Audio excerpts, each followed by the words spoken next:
I'm Peter Boockvar, the Chief Investment Officer with Bleakley Advisory Group. This is our third quarter review and a preview of how the year will end.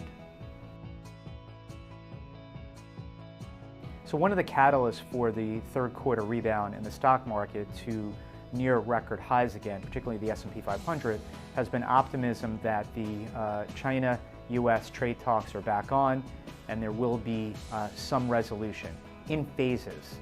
Right now, phase one is being worked on. That will probably be the easiest thing to sign. The hopes are mid-November when President of China and President Trump get together in Chile, and that will likely include the purchases of U.S. soybeans and other ag products.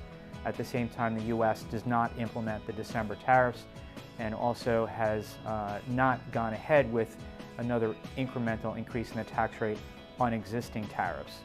Hopefully then we get to a phase two sometime in 2020. That will be a more difficult thing to pass, but there'll be optimism that at least right now there's a détente between the two countries. Rate cut odds, if you look at the bond market, are close to 90%. And it's rare that the Fed does something different than what the market has anticipated.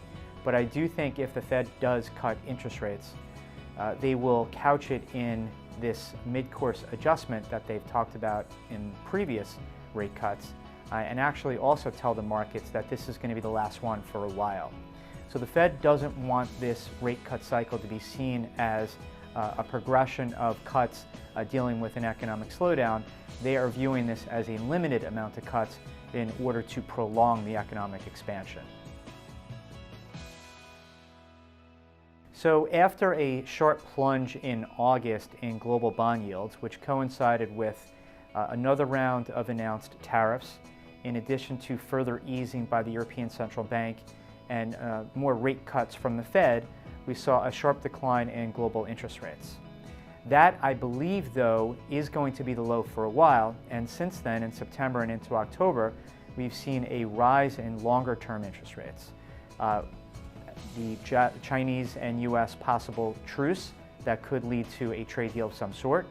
There's optimism that Brexit will finally get resolved. The UK will leave the EU and life can move on in the UK. Also, there's been some signs that there's been internal dissent within the European Central Bank with a lot of pushback on the extent at which they're cutting interest rates. So that sort of puts a floor in European interest rates. And then even in Japan, the Bank of Japan wants higher long-term interest rates in order to steepen the yield curve so as to help their banks. So I think all this combines for a further move upward in longer-term interest rates that could last into year-end. Now, a lot of that will depend on the direction of the U.S.-China trade talks, but assuming there is progression to a deal, expect higher interest rates into the end of the year on the longer end of the yield curve. The IMF just a few weeks ago lowered their 2019 global GDP forecast to just 3%. That's a real number, but it's the slowest pace since 2009.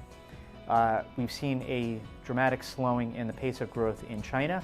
China recently reported a 6% GDP number, which, if you believe that number, it's 6%. It's likely less than that, but that's the lowest growth number since the early 1990s.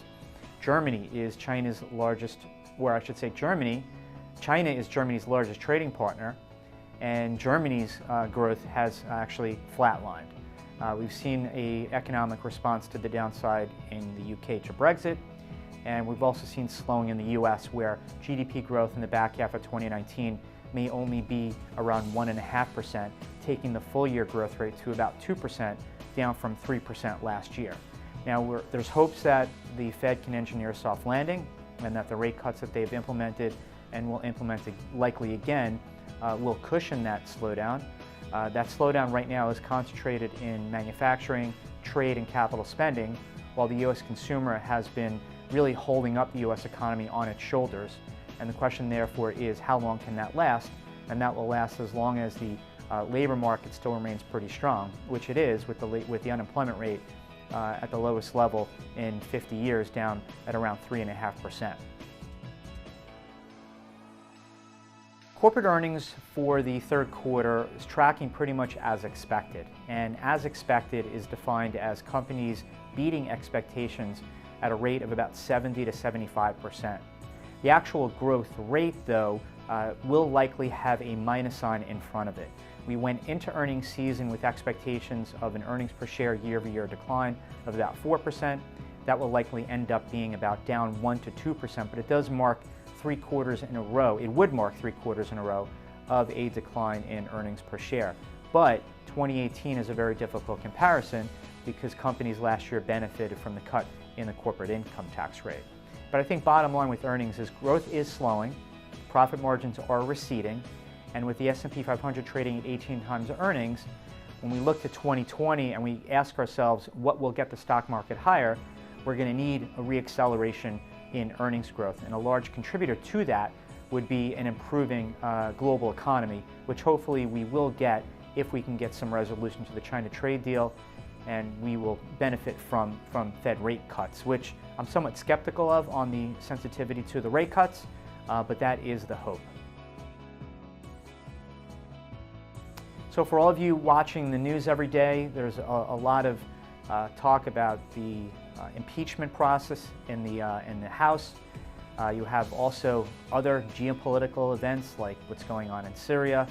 And while these get a lot of the headlines, I don't think you should really worry about that with respect to its impact on the stock market. The stock market is focused on what impacts the economy and corporate earnings, and the impeachment hearings, regardless of where they go, and other geopolitical events usually have very fleeting impacts on the stock market. Now, when we go into 2020, and if any of this starts to impact the 2020 election in terms of who potentially can win, well, then the markets will reassess what that means.